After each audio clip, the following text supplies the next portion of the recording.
పాత అప్పులు తీర్చడానికి కొత్త అప్పులు చేయాల్సి వస్తుందని ఆర్థిక మంత్రి పయ్యావుల కేశవ్ బడ్జెట్ ప్రసంగంలో పేర్కొన్నారు. గత ప్రభుత్వంలో రాష్ట్రం 9.74 లక్షల కోట్ల అప్పుతో ఆర్థికంగా విధ్వంసమయ్యింది. మేము చేస్తున్న అప్పు ఉత్పాదకతకు ఖర్చు చేస్తున్నాం. ఆర్థిక సంక్షోభం నుంచి ఇంకా బయటపడలేదని అన్నారు. 1523 కోట్లతో ఫేజ్ 1 మత్స్యకార హార్బర్ల ఆధునీకరణ పనులు ముగింపు దశలో ఉన్నాయి. అలాగే సాగర్మాల 2.0 సహకారంతో ఫేజ్ 2 హార్బర్లను ఈపీసీ పద్ధతిలో పునః టెండర్ చేసి సకాలంలో పూర్తి చేయడానికి చర్యలు చేపట్టాం. భోగాపురం గ్రీన్ఫీల్డ్ విమానాశ్రయాన్ని అల్లూరి సీతారామరాజు అంతర్జాతీయ విమానాశ్రయంగా మార్చబడింది. ఇది 97% పూర్తి అయ్యింది. కర్నూలు జిల్లాలో ఓరోకల్లో 300 ఎకరాల్లో దేశంలో తొలి సమగ్ర డ్రోన్ సిటీని అభివృద్ధి చేస్తున్నాం. రతన్ టాటా ఇన్నోవేషన్ హబ్ ను రాష్ట్ర ప్రధాన నవకల్పనల వేదిక స్థాపించబడింది. అమరావతి క్వాంటమ్ వ్యాలీ మరియు క్వాంటమ్ కంప్యూటింగ్ సెంటర్ స్థాపన ద్వారా ఆంధ్రప్రదేశ్ డీప్ టెక్ రంగంలో అగ్రగామిగా నిలుస్తోంది. 1990లో ఐటీ విప్లవం ద్వారా లాభపడిన తరానికి పోలికగా నేటి యువత రేపటి సాంకేతిక విప్లవాల ద్వారా లాభపడనున్నారు. 36 పైగా శాఖలు, 139 డేటాబేస్ల సమగ్ర సమన్వయంతో ఏపీ స్టేట్ డేటా లేక్ ద్వారా డేటా ఆధారిత పరిపాలనను బలోపేతం చేశాం. మన మిత్ర వాట్సాప్ సేవలను 150 నుండి 900కు పైగా పెంచి పౌరులకు వేగవంతమైన సేవలు అందిస్తున్నాం. దీని ద్వారా పౌరుల ప్రభుత్వ కార్యకలాపాలు భౌతిక సందర్శన గణనీయంగా తగ్గడమే కాకుండా నిర్ధారించిన సమయంలో పౌర సేవలను పొందగలుగుతున్నాం. 1 ఏప్రిల్ 26 నుండి చేనేత కార్మికులకు నెలకు 200 యూనిట్లు, పవర్లూమ్ కార్మికులకు 500 యూనిట్ల వరకు ఉచిత విద్యుత్ అందించనున్నాం. దీనివల్ల 1,00,000కు పైగా కుటుంబాలు లాభపడతాయి. పరిశ్రమలు వాణిజ్య శాఖకు 3,161 కోట్లు, మౌలిక సదుపాయాలు పెట్టుబడుల శాఖకు 1,283 కోట్లు, సమాచార సాంకేతికం కమ్యూనికేషన్ శాఖకు 536 కోట్లను ప్రతిపాదిస్తున్నాను. పౌర సరఫరాల శాఖ దీపం 2.0 కింద 1.8 కోట్ల మహిళలకు సంవత్సరానికి 3 ఉచిత ఎల్పీజీ సిలిండర్లను అందిస్తూ 2,897 కోట్లను వారి ఖాతాల్లో జమ చేశాం. ధాన్యం కొనుగోళ్లలో దేశానికే ఆదర్శంగా నిలిచాం. 12 ఫిబ్రవరి 26 నాటికి 8.54 లక్షల రైతు ఖాతాల్లో 10,580 కోట్ల రూపాయలు జమ అయ్యాయి.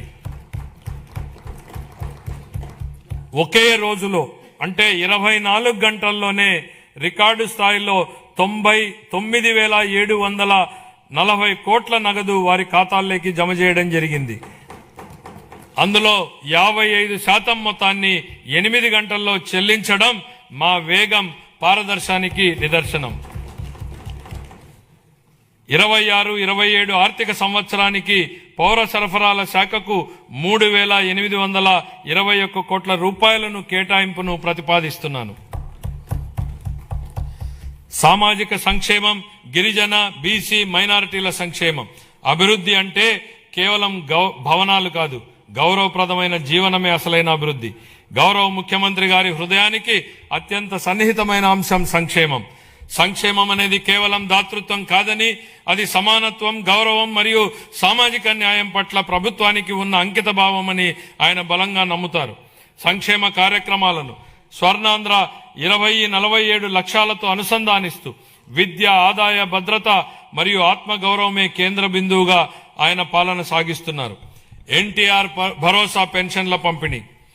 రాష్ట్ర సంక్షేమ చరిత్రలో ఎన్టీఆర్ భరోసా పెన్షన్లు ఒక మైలురాయి. లక్షలాది కుటుంబాలకు పెద్ద కొడుకుల గౌరవ ముఖ్యమంత్రి గారు స్వయంగా లబ్ధిదారుల ఇళ్లకు వెళ్లి పెన్షన్లను అందజేస్తూ వారికి భరోసాను కల్పిస్తున్నారు. దేశంలో మరెక్కడా లేని విధంగా డీబీటీ ద్వారా 4,000 నుండి 15,000 రూపాయల వరకు పెన్షన్లను అందిస్తున్న ఏకైక రాష్ట్రం ఆంధ్రప్రదేశ్. గత 19 నెలల్లో 58,000 కోట్ల కంటే ఎక్కువ విలువైన పెన్షన్లను లబ్ధిదారులకు పంపిణీ చేయడం జరిగింది. ఆర్థిక ఒత్తిడి ఉన్నప్పటికీ సూపర్ 6 ను విజయవంతంగా అమలు చేశాం. ఎస్సీ, ఎస్టీ, బీసీ, ఈడబ్ల్యూఎస్ మైనారిటీలకు fee reimbursement, post matric scholarship, auto డ్రైవర్ల సేవలో, మత్స్యకారుల సేవలో ఉచిత విద్యుత్ వంటి పథకాలను అమలు చేస్తున్నాం. జూన్ 24 నుండి ఇప్పటి వరకు చేపట్టిన 743 సంక్షేమ హాస్టళ్ల మరమ్మతులు మరియు రెసిడెన్షియల్ పాఠశాలల పునరుద్ధరణలో పిల్లల పట్ల మా ప్రభుత్వం చూపే శ్రద్ధ స్పష్టంగా కనపడుతుంది. పిల్లలు చదువుకోవడానికి స్వచ్ఛమైన తాగునీరు, టీవీ, రియల్ టైం పర్యవేక్షణలు కల్పించి వారి ఆరోగ్యం మరియు భద్రతా వ్యవస్థలను మెరుగుపరుస్తున్నాము. వీరికి మరింత సౌకర్యాల కల్పన కోసం హాస్టళ్లు మరియు రెసిడెన్షియల్ పాఠశాలల కోసం నేను 300 కోట్లు కేటాయించాలని ప్రతిపాదిస్తున్నాను.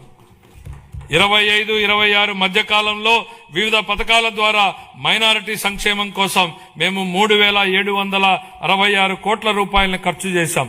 చాలా కాలం క్రితం మూలన పడిన ప్రధానమంత్రి జన్ వికాస్ కార్యక్రమంను పునరుద్ధరించాం. 3 సంవత్సరాలుగా నిద్రాణంగా ఉన్న రాష్ట్ర వక్ఫ్ బోర్డును పునరుద్ధరించాం. మైనారిటీలకు ఆర్థిక సహాయంలో భాగంగా ఇమాంలకు గౌరవ వేతనం 10,000, మౌజన్లకి 5,000, పాస్టర్లకి 5,000 మరియు చదువులో వెనుకబడిన విద్యార్థులకు ఎంట్రన్స్ కోచింగ్ వంటి కార్యక్రమాల ద్వారా మా ప్రభుత్వం రాష్ట్ర వ్యాప్తంగా మైనారిటీ వర్గాల విద్యా పురోగతి, ఆర్థిక సాధికారత మరియు సామూహిక అంశాలపై దృష్టి సారించింది. ఉన్నత విద్య మరియు వృత్తి విద్యను అభ్యసించే బీసీ విద్యార్థులకు పూర్తి ట్యూషన్ ఫీజు రీయింబర్స్మెంట్, అలాగే పోస్ట్ మెట్రిక్ విద్యార్థులకు నిర్వహణ భత్యం ఇవ్వబడుతుంది. కల్లుగీతు కార్మికులకు మద్యం దుకాణాలలో 10% రిజర్వేషన్లు కల్పించాం. నాయి బ్రాహ్మణుల సెలూన్లకు ఉచిత విద్యుత్తును నెలకు 200 యూనిట్లకు పెంచాం. వడ్డెర కులస్తులకు మైనింగ్ లీజులో 15% రిజర్వేషన్లు